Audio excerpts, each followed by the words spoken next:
Picture this, a packed conference hall in Pakistan. On one side, the Americans, on the other, the Iranians. The air's thick with tension, and this very fragile kind of hope. We're far from Washington, far from Tehran, but these quiet rooms, they're like the last thin bridge between an uneasy peace and a war nobody really wants. For families watching in the U.S., every headline about these talks hits hard.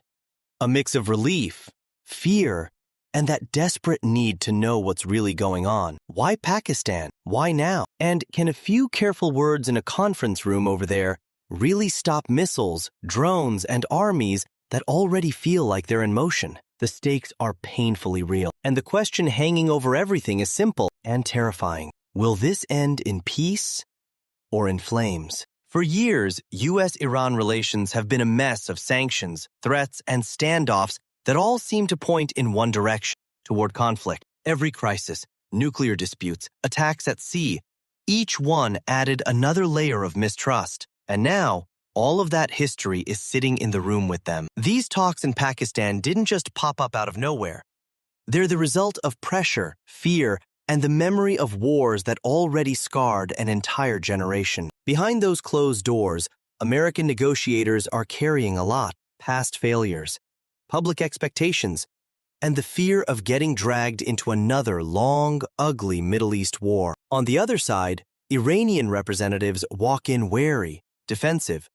They know that any concession, even a smart one, could be painted back home as weakness, not wisdom. Pakistan's caught in the middle, hosting the talks, hoping its soil can be neutral ground, not the start of a new battleground.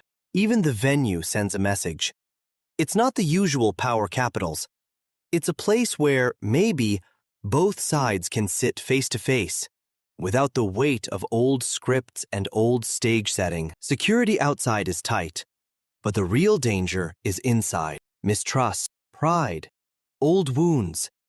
Any one of those could blow up a sentence or an entire deal. At the center of it all is one urgent goal: pull both nations back from the edge of a war that could set the whole region on fire. The lead up here? It's been full of warnings, close calls, intelligence reports that don't just hint, but practically scream, this could get catastrophic. American military planners know the truth. Even a limited clash with Iran might not stay limited. Once it starts, it could spiral fast and cost countless lives. Iranian commanders know it too. A direct fight with the U.S. would be devastating, no matter how tough the speeches sound on TV. That shared fear? It's the thin, fragile thread holding these talks together. Even when tempers flare, even when voices rise behind those closed doors. Day one sounds simple on paper. Lower the temperature, mark the red lines, try to rebuild some kind of reliable way to talk before things explode. The legal teams fight over exact wording. Every phrase matters, because one vague line, one fuzzy sentence, could later be twisted to justify a strike or a broken promise. Intelligence officials quietly swap data, notes, interpretations. What's a real threat? What's just noise? What's a dangerous misunderstanding that could turn into a very real missile launch? Then, right in the middle of all this, a drone gets spotted near a sensitive area. Phones light up, hearts race. And suddenly, everyone's wondering, is this it? Are we already watching the talks fall apart in real time? Monitors scramble to confirm what actually happened. Because in this kind of environment, rumors can be just as explosive as rockets. The U.S. delegation pushes hard for clear, verifiable limits on missile tests and on proxy groups that helped trigger so many past crises. Iran pushes back. They want respect, relief from crushing sanctions, and some kind of guarantee that they won't be strangled economically while they're at the table. Pakistan's mediators keep shuttling between rooms, carrying proposals that have to survive both logic and political ego. Every new draft is like its own little battlefield. Commas, dates, conditions, tiny marks on paper loaded with lives, futures, and national pride. Meanwhile, outside, journalists watch every tiny sign: a delayed motorcade, a tight face, a brief smile. Anything that might hint whether hope is rising or dying. Back in the US, cable news blasts breaking updates across the screen. Experts come on and get asked the same thing over and over. Is this a real chance or just a desperate illusion? In living rooms around America, people remember Iraq, Afghanistan, years of watching loved ones leave for wars that felt far away but hit home in the worst ways. Military families hang on to one fragile idea. Maybe, just maybe, a few pages signed in Pakistan could mean fewer names carved into future memorials. Veterans watch with complicated feelings. They know how thin, how shaky diplomatic promises can feel once the first shots are fired. Markets react too. Oil prices twitch.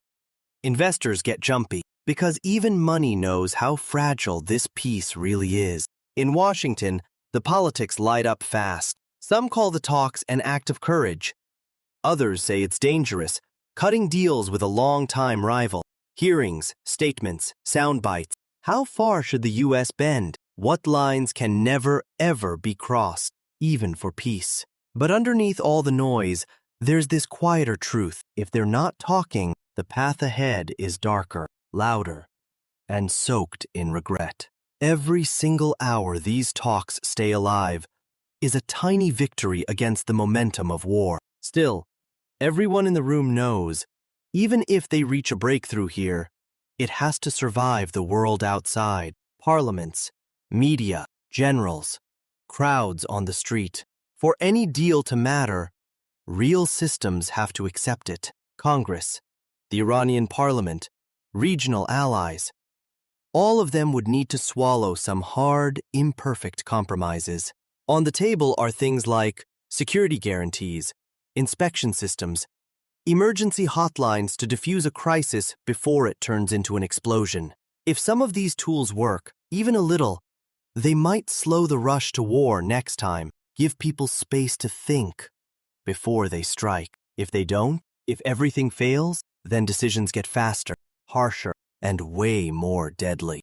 For ordinary Americans, this isn't just foreign policy. It's about safety, their families, the world their kids grow up in. It shapes whether young people hear about fresh deployments, new battlefields, or if they wake up to cautious headlines about a fragile, uneasy peace holding one more day. These talks also test something bigger about the U.S. Can America use its power not just to fight wars, but to pull the world back from the edge of one?